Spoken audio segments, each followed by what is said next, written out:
नमस्कार। सोशल संवाद से मैं कृपा शंकर और हम भारत के एक शहर में ही हैं। यह शहर जो आप देख रहे हैं भारत का एक अटूट हिस्सा है और वो हिस्सा जो बिल्कुल आज गर्म है। गर्म इतना कि आप समझ नहीं पाएंगे, सोच नहीं पाएंगे कि कितना गर्म। दरअसल चर्चा हम आज इसी की करेंगे। आप देख रहे हैं कि हमारे पीछे पेड़ पौधे हैं, बिल्कुल आप देख लें, पेड़ पौधे पूरा हैं, एक भी पत्ता नहीं हिल रहा है, न हिल रहा है न डोल रहा है, कारण कि हवा नहीं चल रही है। आप जब देखेंगे तो यह भी देखेंगे कि हमारे दूसरे तरफ बिल्कुल सड़कें सुनसान हैं। यह सड़कें बिल्कुल झाए झाए रो रही है। पहले यह सड़कें गुलजार हुआ करती थीं, इस पे लोग बाहर चलते थे, रहते थे, पूरा मेला लगा रहता था। और आज देखिए सड़कें बिल्कुल सुनसान है, कोई नहीं है, सब घरों में छुपे पड़े हैं। यह दोपहर की बात है जब हम आपसे बात कर रहे हैं। ये दोपहर के बाद शाम करीब 4 बजे का माजरा है जो मैं आपको दिखा रहा हूँ। ये कारण क्या है?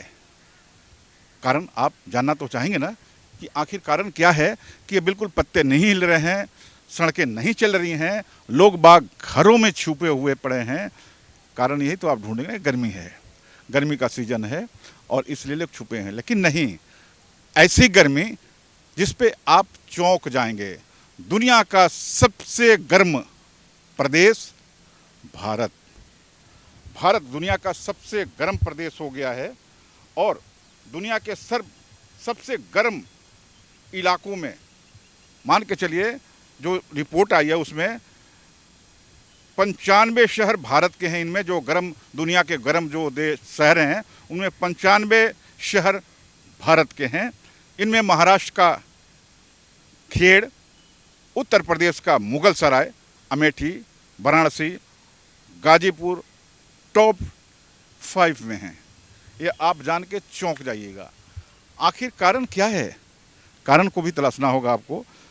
दरअसल यह गर्मी नहीं है बल्कि उन पारिस्थितिकी दिवालियेपन का परिणाम है जिसका ब्लूप्रिंट पिछले 1 दशक में तैयार किया गया है। जब दुनिया की 100 सबसे गर्म शहरों की सूची में 95 नाम भारत के हों तो यह जलवायु परिवर्तन नहीं बल्कि प्रशासनिक और कारपोरेट के मिली भगत से पैदा की गई एक आपदा है। यह इस सच को जानिए और यही खबर है। जब विकास की परिभाषा केवल पेड़ काटकर हाईवे बनाना और जंगल उजाड़कर खदानें खोलना रह जाए तो नतीजे यही होंगे जो आप देख रहे हैं और जो हम भुगत रहे हैं। भारत एक हीट चैम्बर बन चुका है और इसकी जवाबदेही किसी अदृश्य मौसम पर नहीं बल्कि उन दृश्य निर्णयों पर है जो सत्ता के गलियारों में लिए गए फैसले तय किए गए। दरअसल अरावली से हंसदेव तक प्रॉफिट के लिए फेफड़ों की बलि जब लोग सेब अरावली, सेब आरे या सेब हंसदेव के लिए सड़कों पर उतरे तो उन्हें विकास विरोधी बताकर खामोश कर दिया गया था।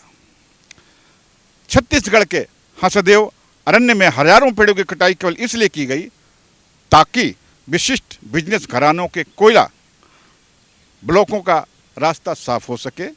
यह देश की जरूरत नहीं बल्कि कारपोरेट की तिजोरी भरने का खेल था। दिल्ली एनसीआर का प्राकृतिक बफर अरावली आज अवैध खनन और अनियंत्रित निर्माण की भेंट चढ़ चुका है। नतीजा झुलसा देने वाली लू और जहरीली हवा जो आप मेरे साथ देख रहे हैं। और उसी जहरीली हवा और लू में हम आपके साथ खड़े हैं, गुफ्तगू कर रहे हैं, खबरें बता रहे हैं। दरअसल पर्यावरण संरक्षण कानूनों का कमजोर होना पिछले कुछ वर्षों में ईज ऑफ डूइंग बिजनेस के नाम पर पर्यावरण प्रभाव आकलन के नियमों को जिस तरह से शिथिल किया गया है वह आत्मघाती ही है। जब कैग बेहिसाब खर्च पर सवाल उठाता है तो हमें अवश्य पूछना चाहिए कि पर्यावरण के नाम पर वसूले गए ग्रीन सीन्स का क्या हुआ।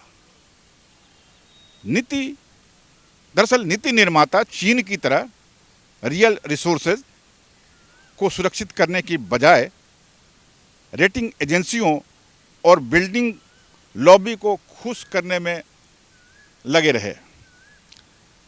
मजदूरों की दिहाड़ी 2017 से फ्रीज है, घर की बचत खत्म हो रही है और मध्यम वर्ग कर्ज के बोझ तले दबा पड़ा है।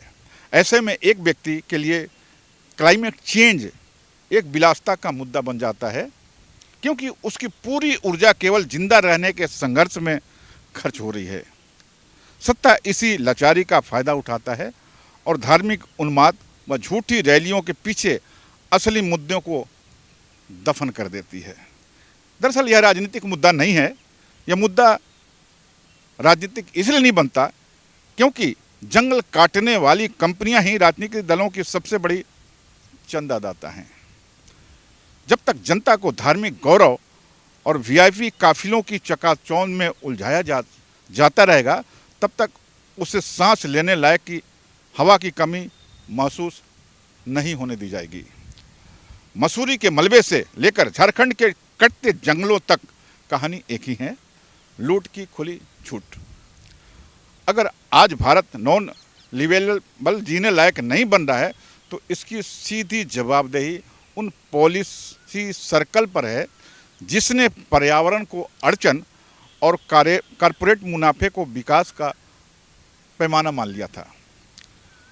अब समय नहीं कि लिविंग चेंज की तरह लिवेबल इन्वायरमेंट को भी संवैधानिक अधिकार के रूप दिया जाए और मांगा जाए। फिलहाल तो स्थिति यह है कि आप इस गर्मी में मर रहे हैं, बिलबिला रहे हैं और भारत के तमाम शहर जहां ठंडापन था वो गर्म हो उठे हुए हैं, कारण सरकार की गलत पॉलिसी। शुक्रिया।